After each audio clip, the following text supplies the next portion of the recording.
Hello and welcome to Lean Made Simple, a podcast for people who want to transform their business and their lives one step at a time. Today we're at the 2-Second Lean Summit right here in Vallely in Northern Ireland, where over 220 people have travelled from all over the world for this Lean Summit. Today we got to sit down with Paul Nolan and Paul Vallely, two amazing lean thinkers who've applied lean to their operations, and we're really excited about the next episode, and we really hope that you enjoy it.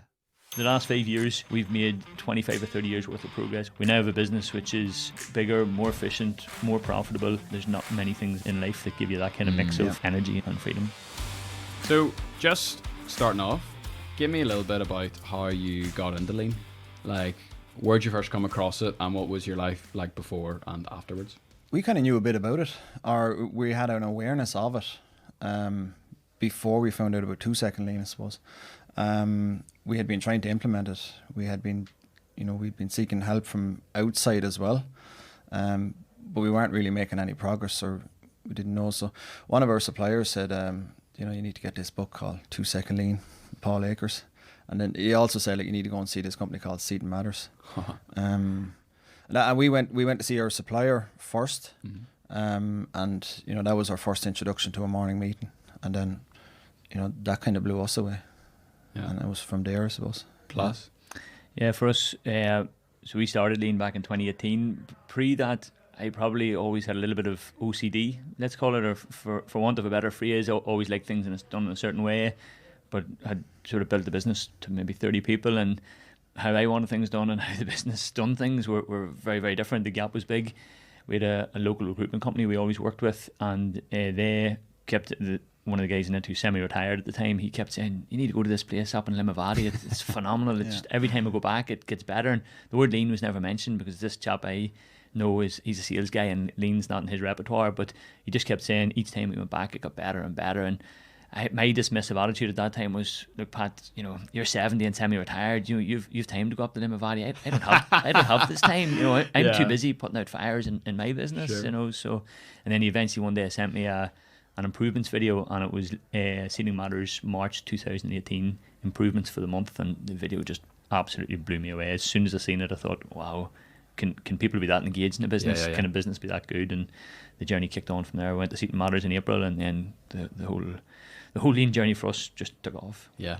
So with your shed company, what were some of the first kind of signs that you're like, here, this thing is actually really going to work for us? We knew from reading the book, because we had, we had been trying to get help in implementing lean, but we couldn't do it. It was too complicated. We couldn't figure it out. And then when we read the book, we just knew, this is simple. We can get this. But it probably took us. It took us it was about a year after that before we went to Seaton Matters. So we didn't go early enough. So we struggled for that first year. And then it was only when we went to Seaton Matters. And I think we reached out to Tom Hughes and Tom's book, Improvement Starts Today.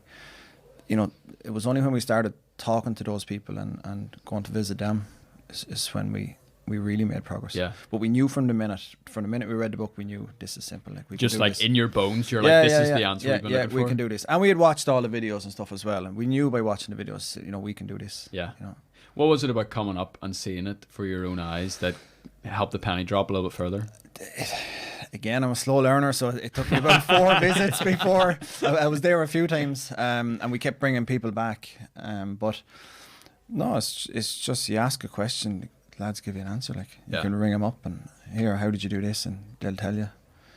They spent all this time making these mistakes. Yeah. And we made loads of mistakes, tons of mistakes. But everyone is willing to share, Yeah. Yeah. What about you? What were some of the early improvements that you were like, oh, this is the ticket.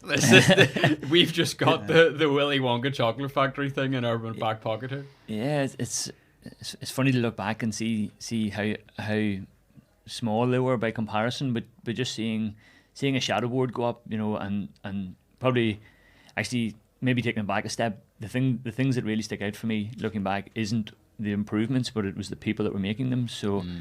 I brought the most senior people in the business up here because I came up, brought a couple of people. We came back, started preaching the gospel, got a lot of blank faces, and bit by bit realised, okay, everyone's got to come up and see Seating Matters to really kick this off. So as each set of people came up, they came back, started preaching the gospel. Once we started to see improvements from people who hadn't been to Seating Matters, but they were starting to hear and feel it from us and starting to engage in the morning meeting, then those are the breakthrough moments where I remember looking at our Lean WhatsApp group and thinking, oh, Alice has made an improvement. Oh, Johnny's made an improvement. Those guys haven't been to Seating Matters. That's a huge step forward, and that's when the journey really started to take off. Yeah. So I'm really curious, Paul. It's like, which Paul are we talking about here? I should have given you guys cool nicknames before we started. Shed Paul. You guys not only make the sheds, but you also fit them. Yeah. Has this kind of idea of lean and continuously improving something, how has that changed the fitting of the sheds? Have you guys been able to speed that part up as well? You're just so much more conscious of waste, so part of the morning meeting is just to teach waste. Now, we don't have that same connection with our fitters because they're obviously outfitting, but they know, like it's been going on long enough that they know what the wastes are, and we do have a meeting with them once a week. But once you learn to identify what a waste is, then they start to see it. So no, it does. It's even to how we would load our panels to what we need first when we get to site. It's all that people are starting to think about eliminating waste. So yeah, it does definitely plays out. Yeah. Any big improvements that stick out to you, to be more specific? If you cast your mind back, whether it's far in the past or recently, is there improvement that you're like, mate, that just continues to give me so much satisfaction every time I see it in play? Yeah, there's probably a couple. So the first massive improvement, let's say, that really changed the game for us was an improvement we call Johnny 5. So anyone who's seen Short Circuit, it's an improvement that ended up looking a little bit like Johnny 5 in Short Circuit. So we're a distribution business. The operational side of the business is distribution. You bring product in, you ship it out again. Traditionally, the shipping out process is a two-step process. So you go around picking a whole selection of products, you take it down to the packing station, and you pack it down there, and you add the label and put it into the shipping container at that point. One of the guy who's our warehouse manager now, he's actually here at the Lean Summit, Frankie. He managed to turn that into a one-step process. So you pick and pack at the same time. So as you're picking, you're scanning the product, you're adding the shipping label, and you're putting it into that courier's shipping box. So it's not touched again. So the product is touched once on the way out through the business, and that outbound process takes up over 60% of all of our operational time. Unreal. So turning that from two-step process to a one-step process, and then of course refining it. It's had that happened probably 2.5-3 years ago, and it's been refined multiple times since then. But every time I see a Johnny 5 going around our picking aisles, you just have those little moments where you're like, wow, that's something. And it was genuinely probably, and I feel like I'm in maybe a confessional here. When he first came to me with the idea, I was kind of like, it's not going to work. It's not going to work. But look, if you fancy it, go for it. And that's really like the old me would have said it's not going to work. Full period. That would have been it. Kind of ended. But no, Frankie and the team made it happen. And in terms of, I could start quoting you operational numbers and efficiencies, but it's completely changed our business. So that's the first thing, and that's maybe the more tangible one. What we do now as a business, we really focus a lot of our continuous improvement around data and managing data through the business. And we have a tool now built on Power BI that tells us today how our trading margin was right down to the product level yesterday. So it tells us obviously our gross profit, but also our shipping cost, our advertising cost, our potential returns percentage based on recent history, and can generate basically a net profit for us per day that whenever we get to the end of the month is rarely more than 5% out. So it's an astonishing piece of data, astonishing piece of work. It's not your traditional lean as you would see it, but what it's done for us as a business is incredible. Very cool. Any improvements stick out for yourself? It's the really simple stuff. Yeah, it's the really, really simple stuff.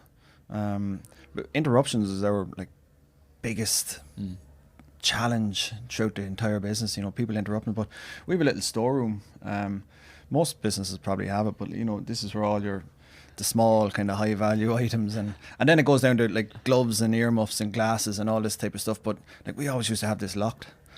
You know, and all day long, every day, like people were just coming, you know, can I have the key to the storeroom? I need a pair of gloves, or, you know, for them. We were kind of saying, oh, we should just open the door, like, and leave it open, you know, let people get what they want. And we were kind of saying, we're going to clean it out. There'll be nothing left.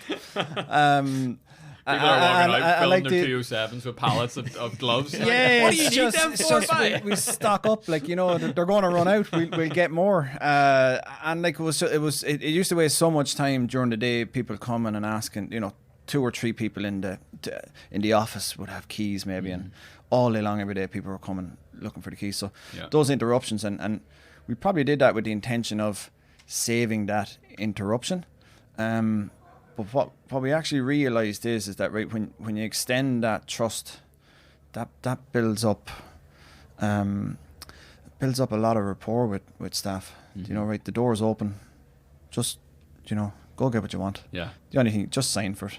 Yeah. That's it. So it's those little improvements that you make them with the intention of, you know, doing one thing, we were going to save the interruptions, but you actually realise that, you know, when you give trust, most people, they value that. So it builds that culture, you know, it reinforces the culture even more. So those are the type of ones that kind of surprised us. You know, we were full sure everything would go missing. There would be nothing, you know, and it doesn't happen, like, you know. Crazy. Yeah. So if you kind of think back, put yourself in the shoes of maybe some people listening and watching, right? So they maybe are on the fence about starting lean. They've maybe just started, or they've kind of fallen off the bandwagon because they've hit their first hurdle. Like, what advice would you give to those people who are kind of in those early stages to move forward with us? So first of all, you know, every business is at different stages in different places. So generic advice can be a dangerous topic, but for me, like, it was very tough. The first year was very tough, and those times when you could hear crickets, you know, and you weren't getting that engagement and getting that energy. But I view, we've been in business 17 years, and I view the 12 years pre-lean as kind of prehistoric. You know, it is genuinely, it's kind of BL, like it's before lean. Yeah, but it genuinely is true. And the last 5 years, we've made probably 25 or 30 years worth of progress. Well, sorry, I shouldn't even say that. We would never have made this level of progress if we were in business for 50 years. So we now have a business which is bigger, more efficient, more profitable, is less in need of my time and help than ever before. And I guess rather than giving a generic specific piece of advice, all I can say is if you can get into the weeds, get through the morning meetings, you know, speak to the lean community, get that advice, whatever you need, keep trucking, keep going, keep getting through the hard times. As you come out the other side of it, one of the topics me and Paul spoke about at the bar last night was, do you want to do a 4-day week as we do in Kukoon, or do you want to do a 6-hour day as Paul does in Adman Sheds? And Nice. There's that's a 5-6s, and there's not many businesses or business events I go to where the business owners are sitting around, you know, at our age, you know, in our, you know, early 40s, kind of talking about, do you want to do a 4-day week? Do you want to do a 6-hour day? Or, you know, what, do you want to go home and collect the kids? And lean gives you that, and there's not many things in life that give you that kind of mix of energy and freedom. Yeah. Guys behind the desk, producers, make a note of that question, because that's a really interesting one. Would you rather have a 4-day week or a 6-hour day? Because actually it'd be good for even the three of us to chat about that, because that's really, really interesting. Wrapping up, something that's come up multiple times in your story here is the power of the community. Yeah. So I kind of feel like I want everyone in the world to be a part of this. Do you know what I mean? I'm like, if business owners could tap into what's going on literally behind this wall, I just feel like everything would change. Yeah. How would you encourage someone? How do you break into the lean community? How do you become a part of it? How do you get around these interesting people? I think you just reach out, connect, go visit other companies. You know, I definitely think we didn't make any progress until we started visiting Seaton Matters. We didn't make any progress until we started talking to other people who were trying to implement lean. We only made progress when we started talking to other companies that were doing it, and we learned from their mistakes. Yeah, you know, magic. Yeah, I'd echo that. Talking to the group, it just gives you that lift of energy. You know, you there's a lot of down days, but you're on the Ireland WhatsApp group where you have other companies, and there's not one single company that's part of the community that wouldn't answer your message very, very quickly and get back to you. So it's a wonderful support group. Class. Yeah. Awesome. Where can people find you? LinkedIn. Yeah. You know. Yeah, LinkedIn for me as well. Probably the quickest way. Yeah. Awesome. Yeah. We'll put links to both these guys' LinkedIn in the description. Yeah. And I'll give you a wee clink of that. I don't know if we'll hear it. Cheers. Very, very cool. Thank you so much for spending the time. And I really appreciate the insights there. Or some gold in there. Thank you. Super. Yeah, Thanks, class. man. Thank you so much for listening and watching. And you can check out some more of these quick conversations with people like the two Pauls here at the Lean Summit. Just check out the Lean Made Simple YouTube page or Spotify page or website or wherever it is that you consume your content. We'd be delighted to see you there. Thanks, guys. Really appreciate it.